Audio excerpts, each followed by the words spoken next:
Siamo qui con Angelo Daddelli e Picciotti. Buonasera ragazzi, grazie per essere qui con noi. Allora, cominciamo con te Angelo. Allora Angelo, tu sei un amante della musica, delle tradizioni siciliane ed in particolare del tuo inseparabile Friscalettu. Ok, ecco come nasce questa passione? La passione nasce perché fin da piccolino lo vedevo suonare, soprattutto nella mia provincia, la provincia di Agrigento, dove per anni si è mantenuta la tradizione folcloristica. E poi da lì nasce come passione, perché a scuola suonavo il flauto dolce, quindi è uno strumento che più si avvicina, perché appunto sono due flauti, solo che uno è un flauto tipico siciliano, l'altro no.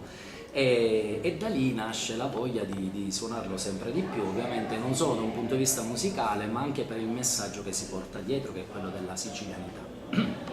Mi vuoi presentare il tuo gruppo? Abbiamo Mattia Franchina al contrabbasso, lui, poi Alessio Oliva alle percussioni, varie percussioni, poi Marco Macaluso alla fisarmonica. Manca un altro ragazzo che insomma oggi non è potuto essere qui, però ci saluta e vi saluta. Perfetto. Nino Nobile al mandolino. Marco, io ti ho già... Perché sono all'Olimpiadi. Esatto. Ecco, tu da quando fai parte di questo gruppo? Faccio parte del gruppo di Angelo da 4 anni, credo. Da quando l'ho incontrato, perché per caso cambiavo casa e il primo coinquilino che ho incontrato è stato lui. Era molto diverso, era rasato, senza barba. Con dei bei baffoni di chiunque. No, ancora non aveva i baffoni, no, era tutto rasato con i capelli corti, però sempre a casa che strimpellava e suonava Friscaletto, la chitarra, cantava tutto il giorno, per sicuro tutto il giorno, da quando si alzava fino a quando usciva. Ecco, ma la vostra è un'unione solo musicale o anche nella vita, nel senso siete molto amici tra di voi? No, è anche, soprattutto un'unione anche amichevole. Amichevole? Sì, infatti spesso usciamo assieme, facciamo feste assieme, mangiamo assieme. Ecco, la sintonia è importante, oltre al fatto di suonare insieme. Certo. Ascoltando, un'ultima domanda, visto che tu ami tanto la Sicilia e le tradizioni, tu dove sei nato? Io sono nato, ora ti faccio ridere, Sì? sono nato in Germania. Ecco, già questo è in particolare. Però avevo 6 mesi e poi i miei genitori mi hanno riportato in Italia, perché i miei genitori si trovavano all'estero per lavoro, come gran parte dei siciliani. Quindi diciamo che della Germania non ricordo niente, perché 6 mesi sarebbe impossibile.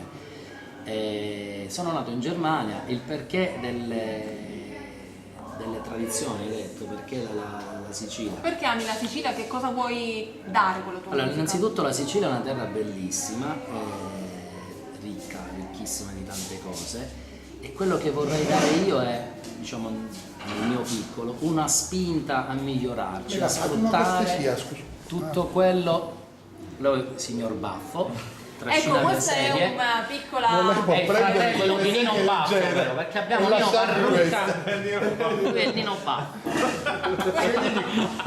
Mi seguo pure qua, queste sono le belle della diretta. Scusate, ma io non sapevo che... Ecco, lei non sa, però... Come devo portarle di là?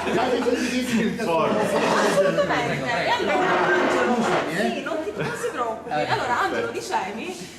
Dicevo che la Sicilia può fare tanto, quindi amo la mia terra, perché ognuno di noi, se ama il proprio territorio, vuol dire che stai amando il mondo, perché il mondo è fatto da tanti piccoli territori, quindi se io penso al mio, non solo rispetto il mio, ma è un input a rispettare quello degli altri.